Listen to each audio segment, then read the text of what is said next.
Ted Bundy, even in death, stirred hatred.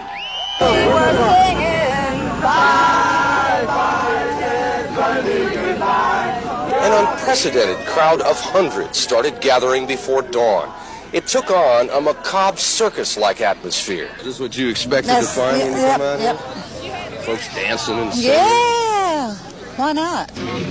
But a handful of anti-death penalty protesters. It sounds more like vengeance to me than justice. At one point, the celebration got out of hand. One man was arrested for shooting off fireworks. Until the very last moment, no one could be sure Bundy didn't have a last trick up his sleeve, a legal technicality. But in the death chamber, Bundy was uttering his final words. All he said is, "I'd like you to give my love to my family and friends." That was Ted Bundy's last statement. His eyes looked like he was almost a child, and his mother caught him doing something wrong.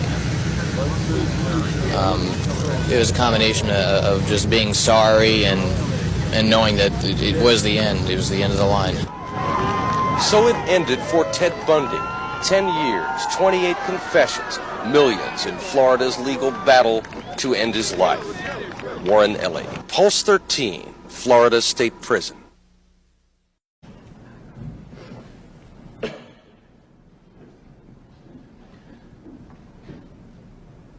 The first victim you saw was Kathy Kleiner?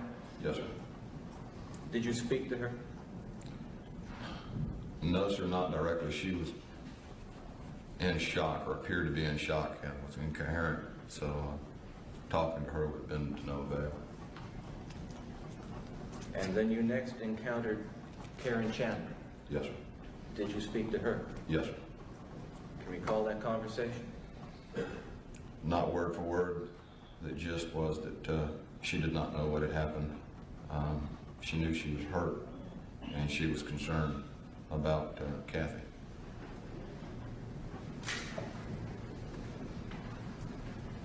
You recall her telling you that she remembers the assailant being young? Objection. Restate the question. Do you recall her saying anything about whether she remembered being assaulted? No, sir. I basically just inquired as to her condition and the seriousness of her injuries and how she felt.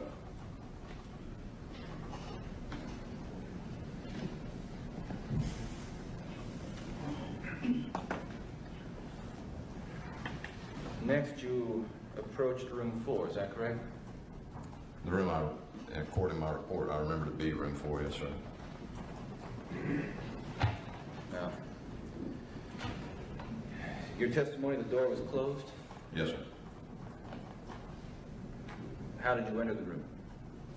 I turned the door handle and pushed the door open. With the same hand, or did you use one hand to put on the door handle, the other hand to push on the door? How did you enter? I turned the door. I'll let him answer. Turned the door handle with my left hand and pushed it open with my left hand. Then, to the best of your recollection, almost step by step, if you can, officer, what did you do next? Step by step, used my right hand to turn on the light, turned partially to my left, observed the young lady lying in the bed. I took 1 or 2 steps toward her, and that's when I heard the house mother behind me. She told me the girl's name, Lisa, and I spoke to her. He would confess to the murders of 30 women, but it's suspected he's killed likely somewheres around 100.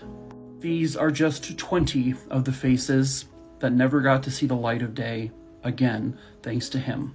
21-year-old Linda Ann Healy, killed in 1974. All they ever found of her was her mandible. 19-year-old Donna Gail Manson, also murdered in 1974. Her body has never been found. 18-year-old Susan Elaine Rancourt, murdered in 1974. They found her skull and her mandible. 22-year-old Roberta Kathleen Parks, murdered in 1974. All they found of her was her skull and her mandible. 22-year-old Brenda Carol Ball, murdered in 1974, and once again all they found of her was her skull and her mandible. 18-year-old Georgianne Hawkins, murdered in 1974. They would eventually find almost all of her skeletal remains. 23-year-old Janice Ott, murdered in 1974, and they found almost all of her skeletal remains as well. 19-year-old Denise Naslund, murdered in 1974. Her skeletal remains were also found. 16-year-old Nancy Wilcox, murdered in 1974. Her remains have never been found. 17-year-old Melissa Ann Smith, murdered in 1974, and her body was fully recovered 9 days later. 17-year-old Lauren Ann Amy, murdered in 1974, and her full body was found a few days later. 17-year-old Deborah Jean Kent, murdered in 1974. They would only ever recover her patella. 23-year-old Karen Campbell, murdered in 1975. Her full decomposed body was found 36 days later. 26-year-old Julie Cunningham, murdered in 1975. She has never been found. No parts of her either. 25-year-old Denise Oliverson, murdered in 1975. No part of her body has ever been found. 12-year-old Lynette Carver, murdered in 1975. She too has never been found. 15-year-old Susan Curtis, murdered in 1975. She's never been found. 21-year-old Margaret Bowman, murdered in 1978. Her body was recovered the night of her murder. 20-year-old Lisa Levy, murdered in 1975. Her body was also recovered the night she was murdered. His final victim was 12-year-old Kimberly Diane Leach. She was murdered in 1978, and her mummified body was found years later. And that is likely just a glimpse of what he did. And there are some of you out there who find him to be hot. Yuck. Ted Bundy's family has finally come out after 50 years, and these letters from Ted Bundy are just disturbing. So Ted Bundy's cousin, who had kept contact with him through the entire thing, is finally coming out with letters. So basically his cousin Edna Martin, who is now in her 70s, has finally decided to let this out to the public. So not only that, she's also coming out with a book that contains all the letters she exchanged with Bundy before his execution. But I'll tell you right now, this whole thing's a little twisted. So basically Edna's cousin is going, this is not the person I thought he was. He was a warm-hearted person when we were younger. And basically in the letters, he just denies. Now what she was really trying to do was get him to confess to all of the murders and to at least tell her where the bodies were so she could tell the families, in which he never did. Now, what I find crazy is the family really was on his side the whole time. Even after he escaped prison and killed more girls, they were like, they're trying to pin these murders on Ted again. I don't think until the final moments almost before his execution did they realize what a monster he was. He even compared himself to Gandhi. He also sent his cousin some really weird Bible verses that were very cryptic. Like this one, "Let the dead bury the dead," Luke 9:60, "For he is not a God of the dead, but of the living, for all live unto him." And this is just the disgusting cherry on top. So basically, after his cremation, he got his last wish, which was to have his ashes scattered along a mountain range in Washington state, where he buried a number of his victims. So unfortunately, guys, I don't think we'll ever get the truth on what actually happened with Ted Bundy.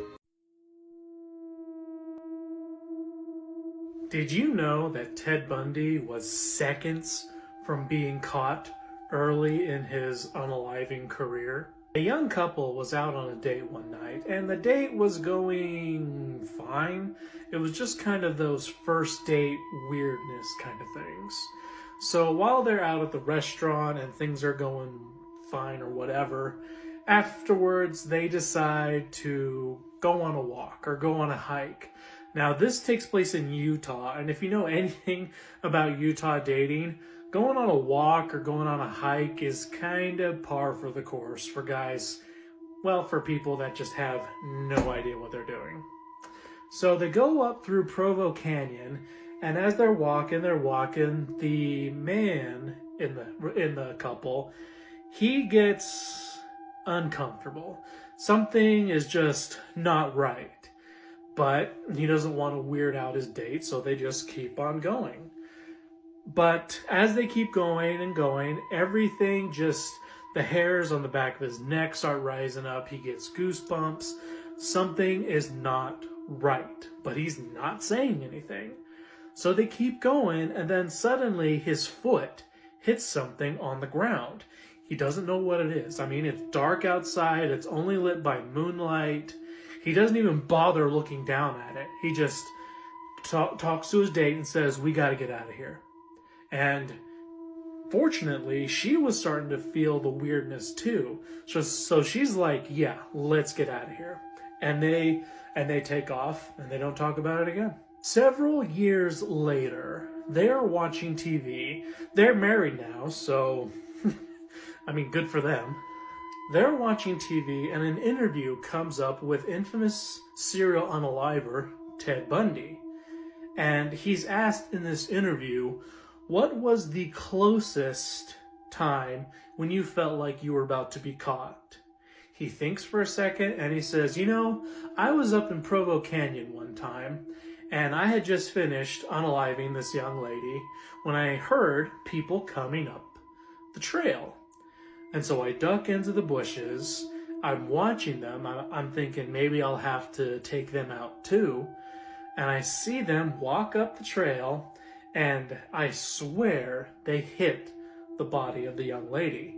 And then for some reason, they just turn around and run on out of there. This young couple almost caught Ted Bundy. Here are the unbelievable ways that Ted Bundy escaped prison not once, but 2 times. Ted Bundy is one of America's most horrifying serial killers, possibly killing upwards of 40 young women. Because Bundy was representing himself in his trial, he had the right to use the prison library to study law. When he got to the library, he jumped from the 2nd-story window of the building and ran straight for the mountains. But 6 days after his escape, Bundy was back in custody. When he was recaptured, he starved himself and lost 20 to 25 pounds. This made him thin enough to slide through the bars in his cell and climb out through the roof. After escaping this time, he made his way to Florida where he killed his 3 final known victims. A little more than a month after the 3 murders, he was arrested for the final time. And in 1989, Bundy was executed by electric chair, and tons of people celebrated at his execution by wearing t-shirts saying "Burn Bundy" and "The Bundy Barbecue." Here are some morbid facts about Ted Bundy. Bundy's first true love was a woman named Stephanie Brooks, who had long dark hair parted down the middle. But after she rejected him in the late 60s, he went on to kill more than 30 young women, all with long dark hair parted down the middle. Here's a photo from the summer of 1974 that accidentally captured Bundy in his VW Beetle, searching for his next victim. He would go on to abduct and murder Janice and Denise Naslund that same day. This was the interior of Bundy's car, in which he removed the passenger seat so that he could hide his kidnapped victims on the floor. Bundy proposed to his wife Carol Ann Boone while he was on trial for the murder of a 12-year-old girl. A few years after Bundy was sentenced to death, the couple managed to have a baby girl named Rosa. Even after listening to the serial killer's chilling interview tapes, Bundy's mother believed that her son was innocent until the day she died. Her last words to him just before his execution were, "You'll always be my precious son."